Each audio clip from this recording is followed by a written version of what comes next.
அணிலாடும் முன்றில் அப்படிங்கிற புத்தகத்தில் நான் முத்துக்குமார் அவர்கள் வந்து உறவுகளை பற்றி பேசியிருக்கும் பொழுது ஒரு பகுதியில் முறைப்பெண்களை பற்றி சொல்லிப்பார்.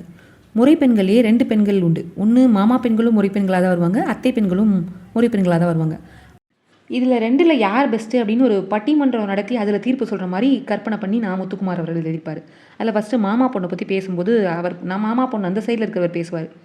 எனக்கெல்லாம் ஒரு அத்தை பொண்ணு இருந்தா, அம்புட்டு அழகு, என்னத்தான் கட்டிக்குவேன்னு சொல்லுவா. சின்ன வயசுலேருந்து அவளுக்கு நான் எனக்கு அவன்னு வளர்ந்தோம். 5ஆப்பு படிக்கையில் அப்பா அம்மா விளையாடுவோம். அந்த புள்ள சொப்பு வச்சு சமைக்கும். நான் ஆஃபீஸ் போயிட்டு வருவேன். மண்ணும் கல்லுமா சோத்தை பிணைஞ்சு ஊட்டி விடும் பாருங்க. அதுக்கப்புறம் அந்த மாதிரி ருசியான சாப்பாட்டை இன்ன வரைக்கும் நான் சாப்பிட்டதே இல்லை. நான் பரீட்சைக்கு படிக்கும் பொழுது தேத்தண்ணி வச்சு கொடுக்கும். எங்கள் மாமா சட்டையை நான் தான் துவைப்பேன்னு அடம் பிடிக்கும். அந்த காலம் திரும்பி வரவே வராது. படித்து முடித்து வேலை கிடச்சதும் அவளை தான் கல்யாணம் பண்ணிப்பேன்னு ஒத்த காலில் நின்னேன். சொந்தத்தில் கல்யாணம் பண்ணால் பிறக்கிற குழந்தைக்கு ரத்த சம்பந்தமாக நோய் வரும்னு வீட்டில் மறுத்துட்டாங்க. விஞ்ஞானம் 1000 சொல்லும், மனசு கேட்கல. அந்த புள்ளைக்கிட்ட எங்கேயாவது ஓடி போய் இட்லி கடை போட்டு சுட பொழைச்சிக்கலாம் வான்னு சொன்னேன்.